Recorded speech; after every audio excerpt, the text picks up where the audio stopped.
It's a book which is meant to distinguish reality from illusion, and it discusses how the universe works, who we are. It's a kind of a roadmap for those who are travelers, and we're all travelers in this world, as I'll point out. So we have this title, which I find compelling in a way, that I should say the subtitle, especially that I gave the title, so I'm not going to praise the title at all. But the subtitle is what I'm after here. Discover the you that was never lost. There's a parable about this, about a poor man who had sunk to the lowest position in his life and was forlorn until he met a very powerful astrologer who told him that actually you're not poor. Your father, who passed away in a foreign land, has left you all of his wealth, and I even know where it's buried. And then he gave him instructions how to dig it up. And the narrator of that story asks the audience, how long does it take to change your attitude about life when you get the news that, well, you're not poor, you're rich? This is not a show about abundance or wealth. It's a show about ourselves and reclaiming ourselves. But the analogy is meant to indicate that what we are is more important than what we have, way more important. What we have right now is temporary, including this body. The body is, according to the Bhagavad Gita, an award given by nature. We can't sign up for it. We come into it, and there's some pretty high expectations for the human body because we have free will, and in the human body, we can express that free will more readily than in any other form. So, because of that, there's a lot of guidance. And the Bhagavad Gita is one of those sources of guidance for those who are embodied. So, this term embodiment, who's embodied? We are. The body is like a car, and we're like the passenger in the car. In some ways, we're being driven around by the force of nature. For instance, right now, if you try to stop breathing, you won't be able to because it's practically like being on a breathing machine. I mean, if you want to try it for a second, maybe you don't, but just, I'm going to try it. No, I can't do it. We're compelled to breathe. The heart goes on. There's beating and so forth. So there is a sense in the Bhagavad Gita that this machine that we're in is being driven by a higher force. We are the consciousness within the body, but that even sounds amorphous. Taking it a step further, we have personhood. That is, it's not that we're just an epiphenomena that arises because of a combination of matter. What's actually happening is we're conscious beings. We're a unit of consciousness, which sounds a little pedantic. So we're people. We are people.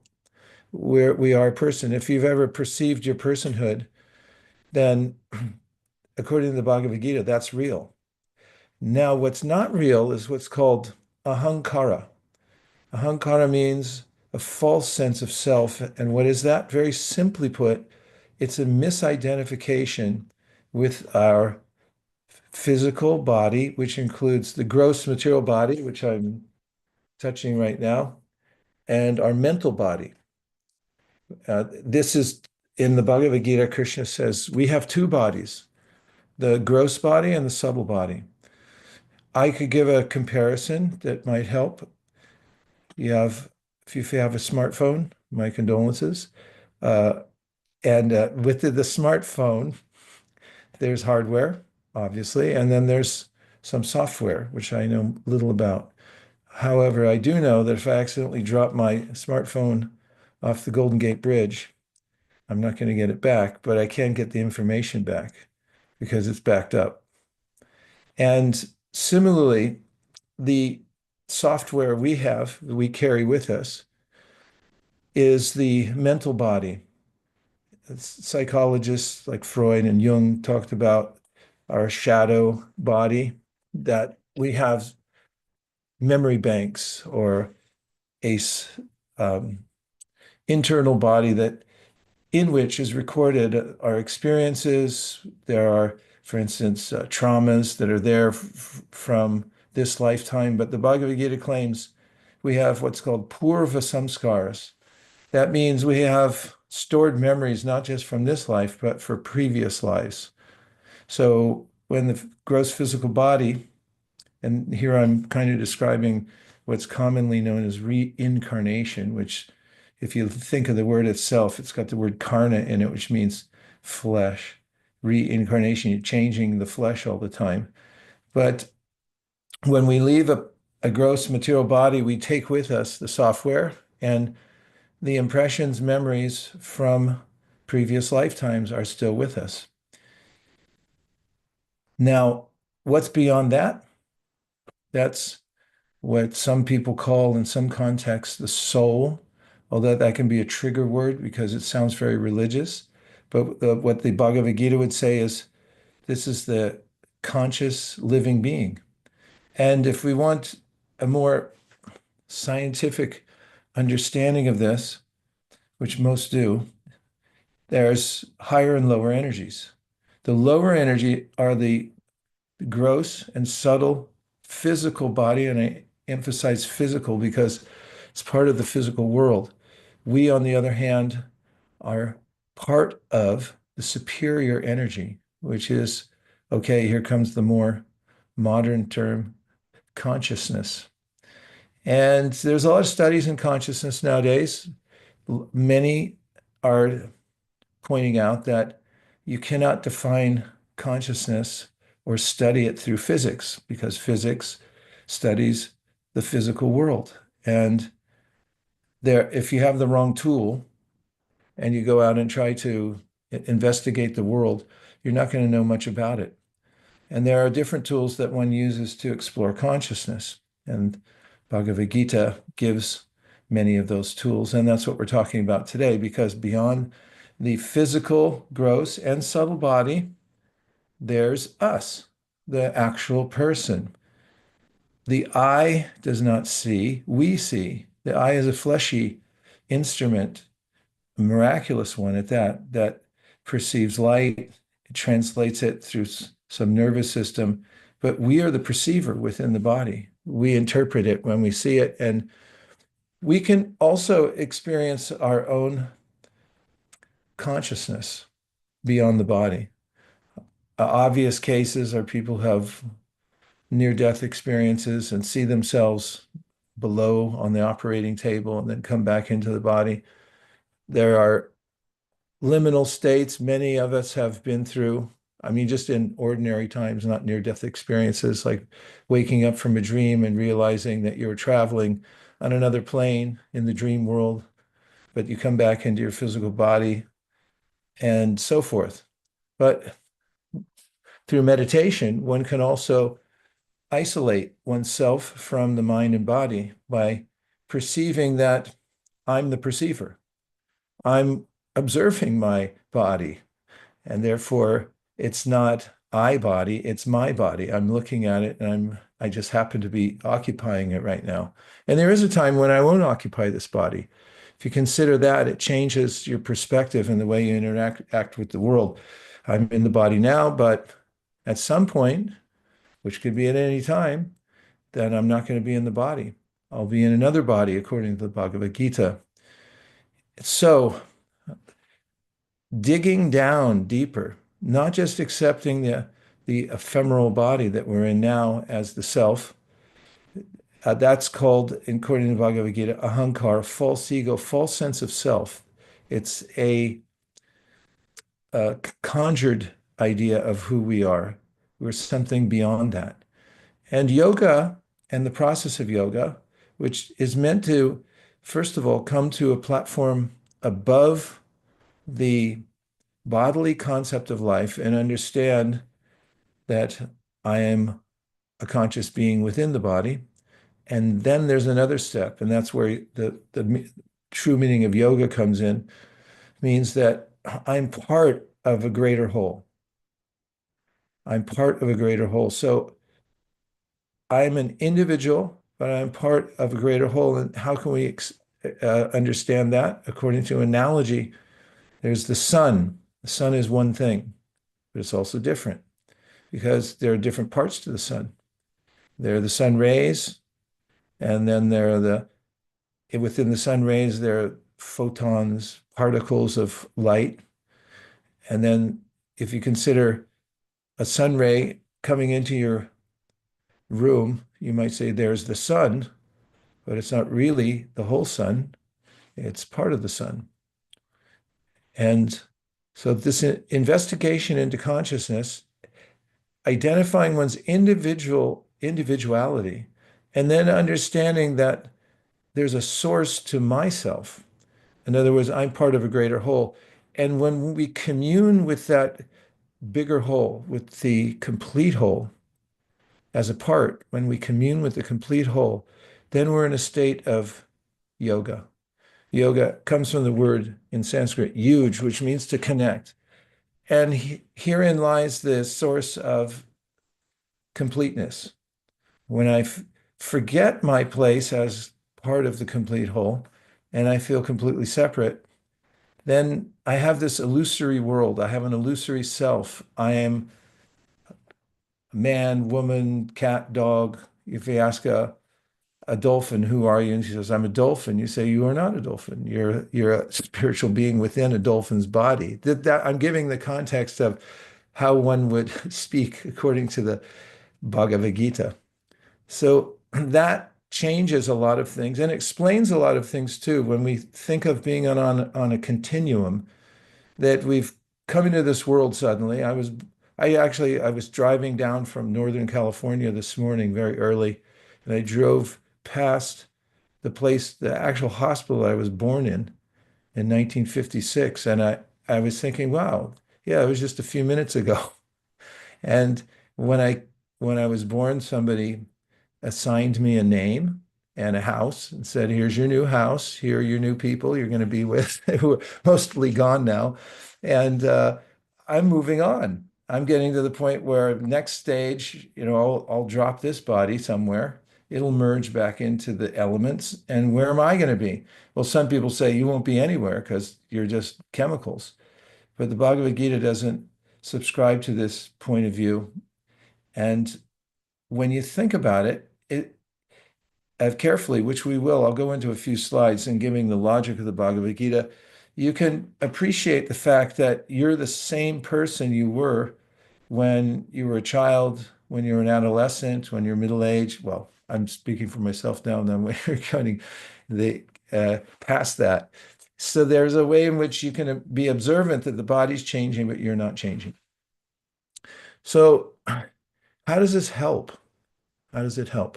Well, it doesn't help taking an ostrich philosophy, which is I'll just ignore the cognitive dissonance I feel when I identify with my body. It is helpful to discover our self and then connect to the Supreme Self, because then we're in resonance with our true nature, put in simple terms. And when we're in resonance with our real nature, well, you don't need a certificate for somebody to say, this is real. You know it's real. An example comes in one of the other wisdom literatures called the Srimad Bhagavatam, that says that when you eat food, you know that you're getting nourished, satisfied, and your hunger's going away. You know it. How do you know it? You don't need a you don't need to go on ChatGPT and say, how do I know when I'm nourished or satisfied or hungry? You just know. And in a similar way, when you're in resonance with yourself and with your higher self, which is the source of yourself, in a state of yoga connection, then you feel naturally connected. You don't have that sense of being frustrated with the incongruent situation in the material world, which is always changing, and we don't like that. You also have a sense of satisfaction that you can't get anywhere else. And when you're satisfied, you know you're satisfied. No one has to come and give you a certificate, say you've achieved something. You know it. In fact, the Bhagavad Gita says that when you reach that preliminary stage, just you're touching the very edge of it, you feel so satisfied that you say, I don't need anything else. That's the meaning of satisfaction. In one word, satisfaction could be defined with this one word, enough. I have enough. I don't need anything else. When I identify with my body, however, I always need something more because the body is constantly changing. It feels incomplete. My self-image, when I look in the mirror, is like, why do I look like this? Why can't I look like something else? You buy some clothes, you put them on, then I thought they fit in the store. Now they don't look good on me. It's constant in the bodily conception of life. And what's to speak of, as I've mentioned a few times, perhaps now, cognitive dissonance. There's a sense that something's out of order. There's a fairy tale called The Princess and the Pea. And the princess, the true princess, was born into a kingly family and then somehow or other was estranged from her family. There was a mix-up. And when the royal family came to know of it, they wanted to reclaim their daughter, the princess. So they put out a royal edict that anyone could come to their home, and because they were in search for the real princess. So thousands signed up for it. And there was a lineup because everyone thought, well, maybe they'll just claim me. And they had a device to determine who was the princess. Does anybody remember what it was? It's in the title, the P. So for sake of this story, it was a garbanzo bean or a chickpea that was dried up. If you've ever seen those round, if you step on one, you'll know it. It's like a little stone. So what they did is they put the pea on the floor, and then they put 7 mattresses on it and made the bed for the visiting candidates for princesshood. And they would give a royal feast and then invite the candidate. Here's your room, royal bedstead. Please go to sleep, enjoy yourself. And in the morning, they would interview, how did you rest last night? And all the candidates, one after another, would say, oh, the best sleep I ever had. Thank you very much for your hospitality. And they say, next. And finally, after hundreds and hundreds, they came to one, and the royal feast invited her to her room. Please have a nice rest tonight. And in the morning, the person said, I couldn't get any rest at all. And they said, why not? There was something hard underneath me. And they said, aha, here's the princess. The idea is her body was so delicate as a princess that she couldn't tolerate even the protrusion of one little pea underneath 7 mattresses. That's the idea. And in a similar way, no matter what kind of situation we arrange for ourselves in this world as conscious beings who are used to subtlety, aesthetic beauty that's beyond anything we can see in this world, because this world is a reflection of the spiritual world, we just can't get comfortable. You can never get comfortable in any body, no matter how much money you have, no matter how fit you feel, still there's a pea under those 7 mattresses, and you're going, it's not right. So this spiritual practice is something that brings us back to a real comfort when we know who we really are and we don't have to struggle with the false identity and keep up appearances, then we feel naturally enlivened in life and happy. Not the least of which is because we don't die. That's the sword of Damocles hanging over every living being. Little birds in my yard, cutest of little birds. I'll see a finch. He's hopping along, and I go, Finchy, come over here, let's talk. And little Finchy looks at me and is like, no, no, you're going to kill me. Where did little Finchy get that idea? From many lifetimes of being in bodies and being killed. And I'm not saying he's always been a bird, but here we're always afraid looking over our shoulder. When's the sword going to fall on my head? And that's no way to live, says the Bhagavad Gita. Wake up and realize that you come from a different environment, completely different. It has nothing to do with this temporary material body. The material body also is given context in these ancient wisdom literatures. One of the analogies is that it's a boat. Think of it as a ship, and it's meant to take you somewhere. And what where will the ship take you? Across the ocean of illusion. It takes you to the other side where you can embrace reality. And reality is beautiful. It's nothing to fear. It's our home. So right now, we're not in our home. Otherwise, we'd be able to stay there. Home means a place you get to stay. We don't get to stay anywhere. We're all constantly moved on here in this world. So reclaiming oneself is not just a big deal, it's the biggest deal.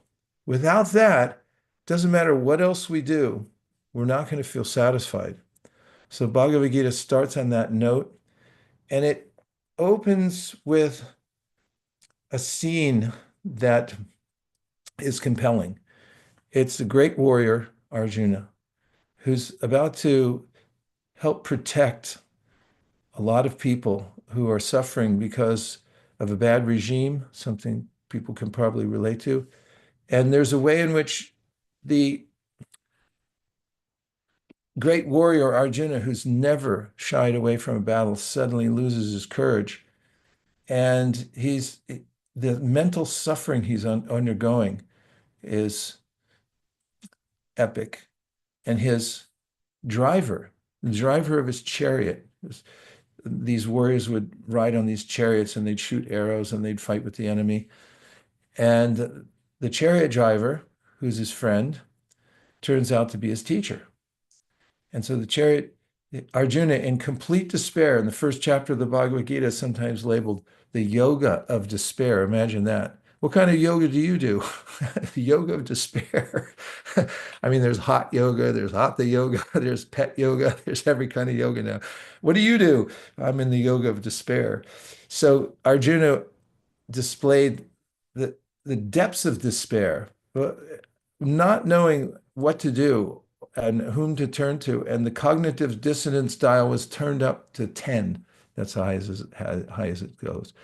And then he said, I need relief. I need relief. Please tell me, why am I suffering like this? Excuse me. And that's when he turns to his chariot driver and says, please tell me, why is this happening to me? And that's where his teacher Krishna starts to instruct him on the Bhagavad Gita. And that's where I'm going to start. The first slide after the introduction. It'll be nice to just hear some of the words of the Gita to get an idea, because I've been talking around it. But here you get some direct words. And this is in context when Arjuna is asking about this very scary situation. So this isn't the very first, but I picked out a few choice verses from the Gita opening, and this is one that is commonsensical and helps us to identify why there's this disparity between us and the world. So Krishna says, as the embodied conscious being continuously passes in this body from boyhood to youth to old age, that being similarly passes into another body at death. A sober person is not bewildered by such a change. So let's come back into the room just for a second, and I'll go through a few parts of this. The concept of not being disturbed by the changes means that one has to have a context that we've been discussing, that I'm not my body, and may notice that your body's changing. Now, what's the implication of this? The implication is that the body's never the same. Even from 5 seconds ago, your body's not the same as it is now. And an example is given in the wisdom literature called Srimad Bhagavatam that says, you can't step in the same river twice. If I step in the Mississippi River, and then 2 minutes later, I step in it again, or 2 seconds later, I step in it again. It's not the same river. It's called one thing, but it's different because it's constantly changing. So we're a conscious being, we're in a body, and then we notice that I'm a child. And you can think back to the time you're a child. Then you can think back to other phases of your life, and you can notice that it's different. But it's different 5 seconds in 5 second intervals because it's a river. It's constantly moving, changing, morphing into something else. And the very fact that we can notice that means we're not changing. If we were changing, then we wouldn't notice the change. If we were the same as the body, we wouldn't notice the difference. And then in the verse, Krishna points out that this final change that we go through called death is not the end. It's just the beginning of another life. And a person who can come to that awareness and rest on that and be fixed in that conception by seeing I'm not my body's changing, it's going through changes, but I'm observing them. The final change of death, although highly inconvenient, I'm not disputing that at all. Even moving from one house to another is pretty close to death. The death experience for me anyway. A person can be called in what's called in Sanskrit dhira, and dhira means undisturbed, undisturbed by that change. All the changes, what to speak of the final change that takes place, or including the final change that takes place when one moves from one body to another. And this is a preliminary step in reclaiming ourselves and understanding the changing body in contrast to us who are the steady within the body. What's the steady? It's the conscious entity who never changes, who's the witness of the changes. Now let's go, Jam, to one more slide. And this is part of the commentary on that verse. We see these various species, and it's not that each one of them, although they have different external bodies, there's still a conscious spark. I think in this rendering, you'll spark. That's meant to represent the spark of consciousness. That's what animates the body. And whether it was in the body of a bat or a ostrich I'm looking at there, or it looks like a polar bear and a tiger, or a gorilla, or a human body, there's aquatics. All of them are animated by the same type of consciousness. And it's not that they're eternally individual souls. They're individual beings because they're a dolphin and so forth. They're just temporarily within that particular body by, which is another subject, by the laws of karma. And so I'll just read it. Every living entity is eternally an individual conscious being. So that's the reclaim of self by definition, that I realize that I'm not the body, whatever body I'm in now, but I'm an eternally individual conscious being. So that's important philosophically for many reasons, and they may come up a little later. Now, the next slide, just for some graphic relief. The body of an individual conscious being changes at every moment. So we're not changing, the body's changing. Just as the weather's changing, the body changes. We observe the weather changing. We know it comes and goes. We observe the body changing. We know that comes and goes. And then we have this next slide, which is childhood, youth, middle age, old age. Everyone walks this path. Nowadays, people use AI to show before and after of people who are famous, beautiful, so forth, and then they show the progression that they're going through. I've seen a few of these, and it elicits a kind of a gasp from the viewers, like, how did that happen? How is it possible that uh, person who was idolized by everyone in a particular body is now looks different? And in fact, some people become angry. They say, "How dare you become different?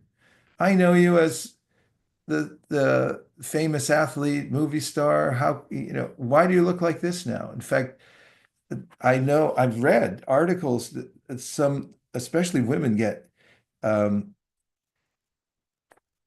criticized for letting their hair go gray, and it's like, no, no, you can't do that. You're famous. You're a movie star. Don't let your hair go gray. It's like, why are you doing that? You're disturbing us. You're disturbing our sense of this false image of the body being the self. And so you find those who are um, aware of the fact that they're not their bodies. Doesn't mean that they become disheveled, but means they're not as focused on how the body looks. Because why would you? You're not your body. Body is meant, according to the Bhagavad Gita and other wisdom literatures, as a vessel. If the vessel is taking you where you want to go, who cares what it looks like? That's not the point. So if we miss the point, we miss ourselves, and we think, oh, I'm in childhood, now I'm in youth, middle age, old age, blah, blah, blah. It's the same old story and it's the same old illusion. And it's complete folly, not part folly, complete folly. We miss the point. In fact, I wrote a little piece called Barking Up the Wrong Tree. You know that old idiom, cliche, hey, you're barking up the wrong tree? Because I was walking through Washington Park near where I live in Burlingame one day, and I saw it was a terrier and it was chasing after squirrels in the autumn time. And the terrier was right behind a squirrel, but it zagged at the last minute and it ran up a tree that was next to the one the terrier went to. The terrier was faked out. The squirrel faked him out. And the terrier thought he went up one tree, but he went up the other. So the terrier stood at the bottom of the wrong tree and he was barking his head off, as they say. And I stood there watching and I thought, oh, big mistake. And it's parallel with this idea of putting everything into the concept that I'm this material body, barking up the wrong tree. So the next slide points out that the consciousness, the individual being that we are, survives the demise of the body. Good news. I'm going to put up one of these for that. Ta-da! You don't have to die. Thank me later for showing you that slide. And then the next one, Bhagavad Gita 2:17, much to the point. That which pervades the entire body, you should know to be indestructible. No one is able to destroy that imperishable living being. I'll read it again. That which pervades the entire body, you should know to be indestructible. No one is able to destroy that imperishable, conscious, living being. Oh, let's check in for any responses. You got several ways to respond. You can make an emoji, and I'll try to interpret it. And by the way, I'll tell your fortune by the emoji you put up. Or you can put something in the chat, and I see there's already a couple in there. We'll read them in a second. Or, since this is a free Zoom room, you can raise your hand and just tell us what you think, or ask a question, or just speak up as you wish. What should we start with, JM? I didn't get any emojis yet. No, we have to wait for the emojis. Yeah. All right, let's It's read legal. what's in the chat box. Sure. So Nirali is asking a question: how to break our karmas or bonds / relations before death reaches us? What about letting go emotions? That is guilt, attachment to family that goes with settled body.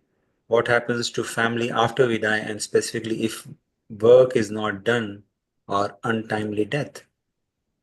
So there's a process for this age which is especially helpful at cleaning the mind and bringing us to the full point of realization. It's a process of bhakti yoga. The primary form of that is a chanting mantra. So there are these mantras which are uh, from a different stratum. And when you employ them in your life by chanting them, you can chant them individually or in a group. It purifies the consciousness, and you come to this clear realization. You can see for yourself when when your mind is cleared that you're not your body. It's a it's a practice that's gone on for thousands of years, and it's in every culture, the repetition of divine sound. And so that's one of the main processes through purifying the consciousness. Anyone can practice it morning, afternoon, evening. Doesn't require any special certificate. You can do it anytime, any place. And if you do it every day, you'll start to notice changes in your own consciousness and awareness of your higher self. Next question. Next one is a reflection or a thought. Shiva shares a comparable reference from Berkeley in 1972, The Denial of Death by Ernest Becker. About 2 years ago, during a lunch meeting, a former manager of mine suggested that I should read this book and re examine the way I live my life. Yeah, I read that book. You read that book, it totally changes your perspective, doesn't it, Shiva? How did your perspective change when you read the book? Yeah. So yes, essentially what he was, I mean, this is the revelation that he got after. I mean, he read the book a long time ago, and then he kind of rediscovered that book and started reading it. And he was doing like a kind of a few things, based on reading that book. So then, in that lunch meeting, he said, "Okay, Shiva, like, what have you been doing with your life all these years? Right? That he's living a great life now. Like, what are you doing, to kind of live kind of a great life like he is doing, unencumbered, just kind of do like whatever you feel is good, you know. So it was coming from that viewpoint, you know. He got some relief from reading the book. Yeah, yeah. So because kind of meeting people online, kind of having a good time. He was doing courses in Foothill College and kind of revisiting all the math and the physics that he studied a long time ago. So it's basically kind of fully experiencing the life that he wanted. And then like here is Siva, like why are you kind of still married and struggling with family life and kids? Like why can't you be the way like I am living my life now? So just kind of giving me advice and asking me to read this book. But I read some of the book and I got the gist of it. Which is basically human beings. I think they think that they have forever to live. So they just kind of keep on living the way they are Mm. without thinking that they could be gone the next minute or the next hour, accident or some other thing. So they just kind of forget that life is going to be done at any time. And then even knowing that, you know, you just continue the way, whatever you're doing, like, uh, you know, uh, doom scrolling on Facebook or wasting time on various things. Uh, so his point was, hey, I'm doing like, these constructive things to improve my life. Are you doing the same things? Again, you kind of take a look at this book and, let's have a discussion, with me and other former teammates. Yeah, we're all kind of in different companies now.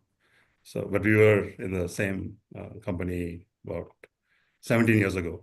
So, but we meet for lunch, every year or every few years.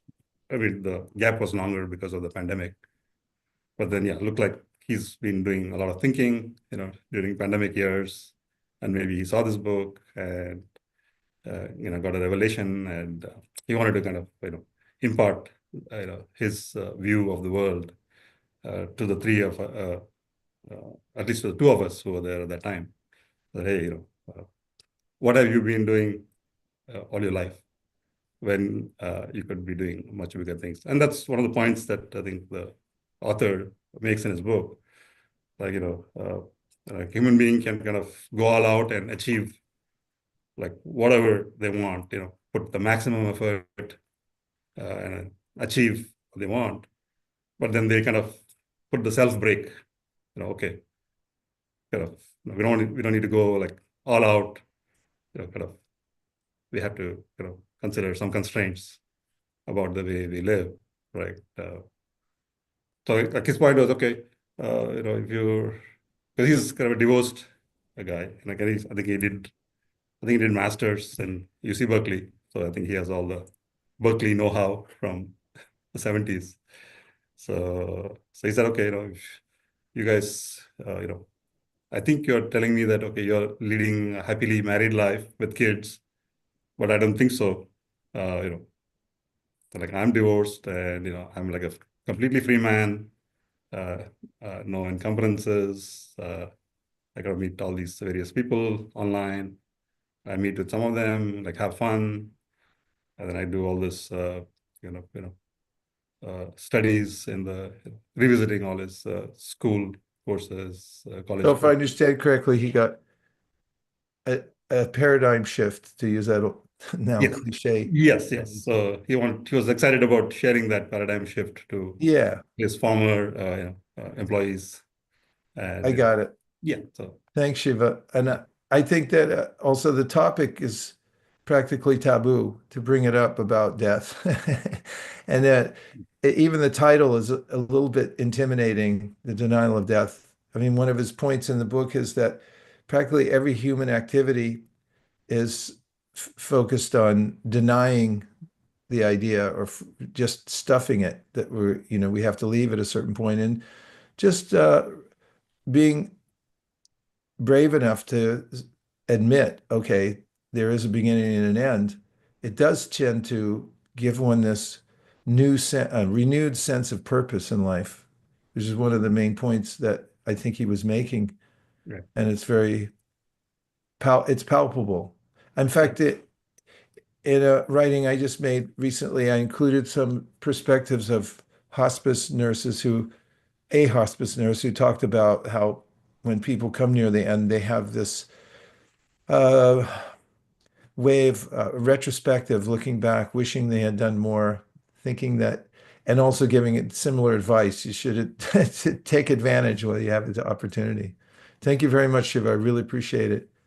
We do have a comment on Facebook as well Okay. from Ritz. She says, I had a CT scan yesterday at Queen's Medical Center in Nottingham to check why my vocal cords impacted after a traumatic brain injury and were in tracheostomy. Hence, iodine was put in, and for me, it had to find out why I cannot sing a high melody for very long these days.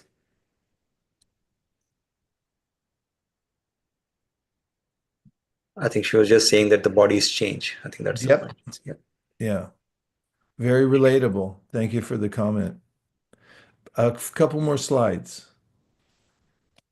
From Bhagavad Gita, again, we have this relatable analogy, which continues to drive the point. As a person puts on new garments, giving up old ones, the conscious being within a body similarly accepts new material bodies, giving up the old and useless ones. And finally, a few verses from the Gita, that they who dwell in a body can never be slain. Therefore, you need not grieve for any creature, including yourself. So a new kind of perspective, a shift to seeing the difference between the body and the self. So this reclaim starts with this existential awareness that body and soul are different. Is it immediately effective? To some degree, because having knowledge and knowledge intervention gives us a sense of context, who we are, why things are changing, why I'm suffering, and so forth. But at the same time, it's not so easy just to use knowledge to come out of the situation, because we're quite literally hardwired into this situation right now. And achieving what is called realization, not just theoretical knowledge, but awareness of oneself beyond the body, takes a little practice. So that's where the practice of bhakti yoga comes in. And that is, there are several practices through which one can purify the consciousness and rise to a higher level of perception of oneself and the origin of oneself. And as I mentioned a moment ago, that begins with what is called shabda, or sound vibration. And one of the points of the teachers of bhakti yoga is that our consciousness is most affected by what we hear. And when we change the subject matter that we hear, then not only do we get knowledge, of course, like people deliberately go to universities and enroll in classes to hear specific things so they can gain knowledge.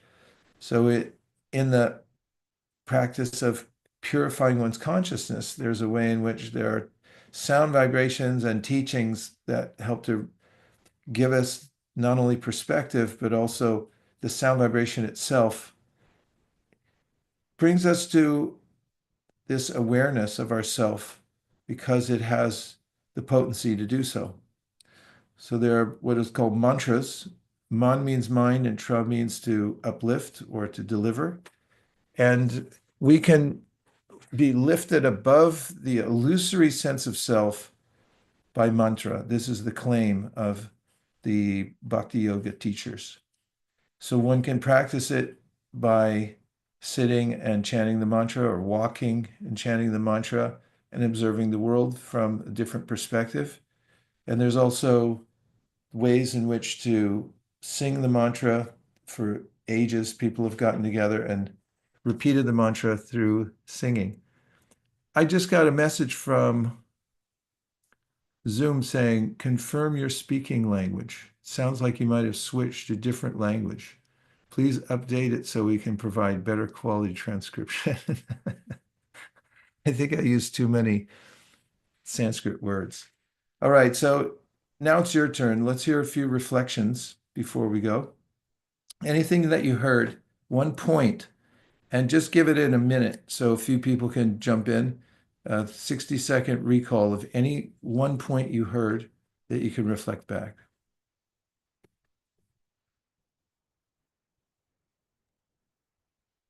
Please unmute or type in the chat box.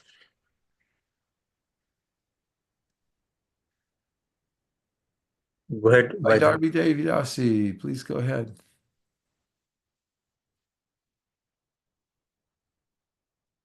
Hi everyone. I've heard that we don't have to be scared about the death. But what I felt that I'm not really scared about my death. I'm scared about what will be with my family after I will die. And these thoughts doesn't give me to be relaxed about this. I know that everything controlled not by me, but I really care about, if it will happen tomorrow, for example, or after tomorrow, what my kids will do, how to organize, how to be prepared, so on, so on, so on. So that's. In other words, what you're saying is, if you die, you're not worried about that, but you're worried about how your kids will go on. Yeah. Mhm. I don't know why this feelings is very, very strong in me. I understand that I cannot control anything, in this life, but Yeah. knowledge feelings. Well, as Imre Imruiz, I'm sorry if it's your name's truncated there, I'm not sure. Said it very relatable, and it is very relatable because it's practically even stronger attachment that we have for loved ones and worrying about how they go. And I can relate to it because I always, anyway, it's very relatable. I'm not going to go into it now, but we'll leave it at that because it is relatable. And let's take a few more reflections. Manish gave one. He said, go ahead. Manish says, what we are is more important than what we have.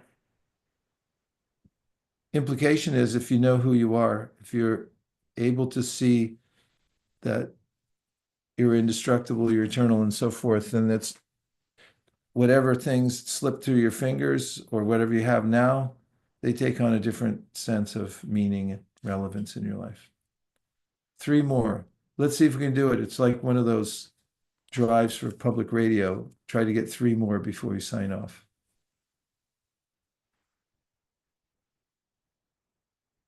And it's just one thing you heard, anything in any of the slides that you could relate to.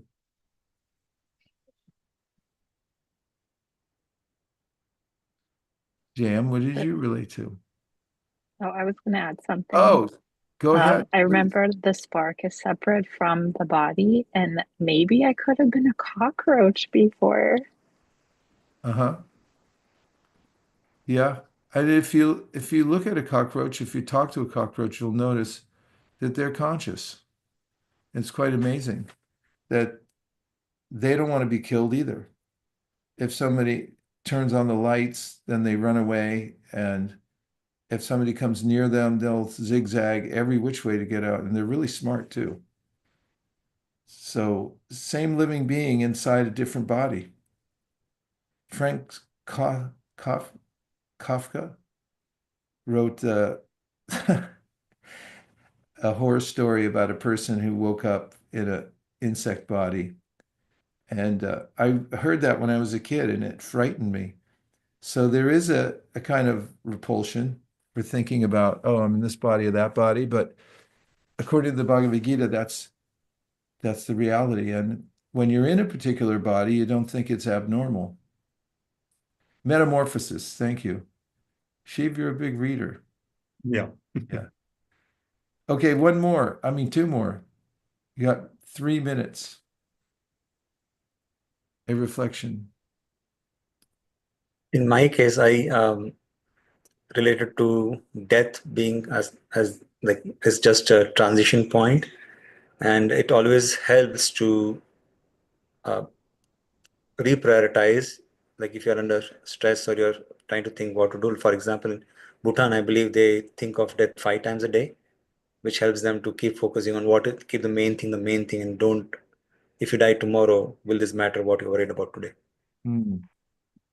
Who does that? In Bhutan, I think that there's a practice Bhutan. in the kingdom of Bhutan. Yeah. I've heard about that too, like in Naples Jam, because right, the volcano was right there, and so they don't know when the death is coming. So Wow. it gives a different perspective about the living. Yeah, nice point. Only we're all in the same situation, which some are more aware than others.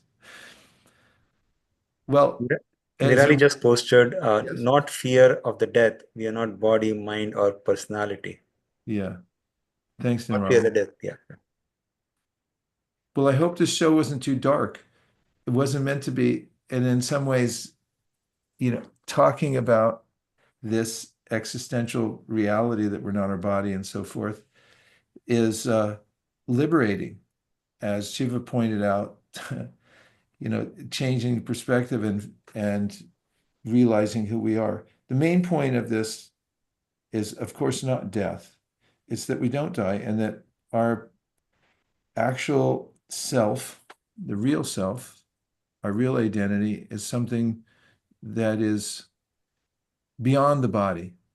And what's more, as Krishna says in the Bhagavad Gita, that living entity within the body is amazing. What we are is amazing. And if we realize that when we're in contact with it through a spiritual practice or through just happenstance when we're in this world, many people who have had near-death experience and have seen that they're not their body, get a sense of complete relief. There are a couple of more which have come. One is Radha Krupa saying, it's a big relief that I will never cease to exist.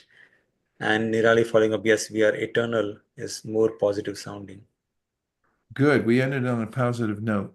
And a very encouraging note is the yogis who sit in caves in the Himalayas, who come out from time to time. Once in a while, they see one another, and they have this encouraging phrase to keep everyone on a spiritual level. It goes Hari Bol, means keep the transcendental vibration going. Maybe we can try it before we go. I'm going to do it.